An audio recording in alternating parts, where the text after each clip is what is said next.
Crysis 2 has some heavy weight on its shoulders. PC gamers want a new system benchmark. Console players were promised the best looking game ever. And after the rise of Call of Duty, Crysis fans have worried. Would Crysis 2 be a narrow, dumbed-down experience? Thankfully, the answer is no. Crysis 2 sidesteps the oversimplification trend of the last few years with nanosuited grace. Mixing beauty and destruction, Crysis 2 is more focused than its predecessor, but keeps the foundation that makes Crysis, well, Crysis.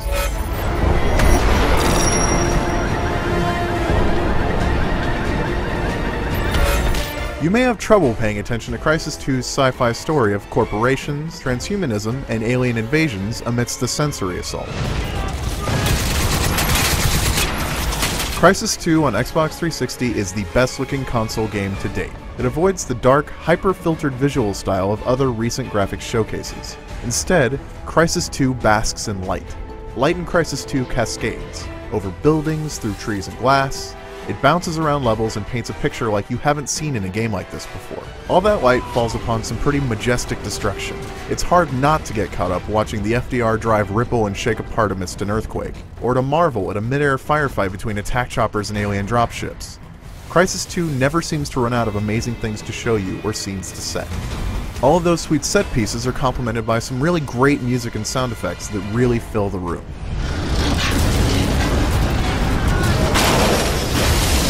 Meanwhile, Crysis 2's story is slow to start, but succeeds. Mostly. There are some bizarre plot holes that are never really explained, but the script never treats its audience like idiots, and towards the end of the game, things really pull together. This is helped by the game's perspective, which never leaves first person save for loading screens.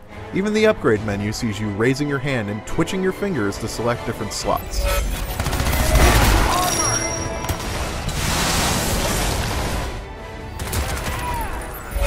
Gameplay in Crysis 2 revolves around the superpowered nanosuit in its three modes: Stealth, Strength, and Armor. Stealth makes you nearly invisible. Strength lets you run fast, jump higher, and toss enemies across the street.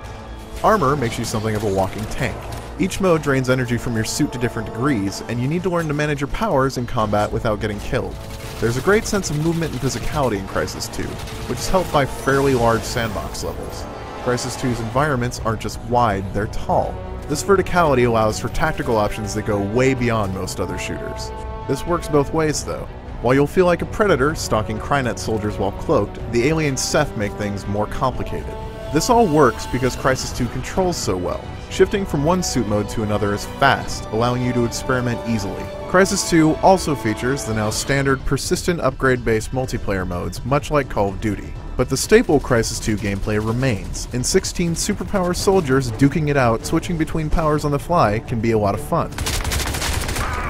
However, after a couple of months of beta play and several hours with the final version of Crysis 2's multiplayer, I can safely say there are balance issues with stealth, nanovision, and snipers.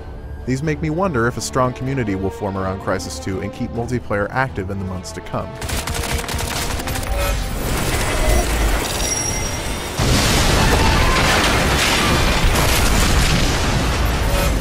Crysis 2 is a beautiful, engrossing experience.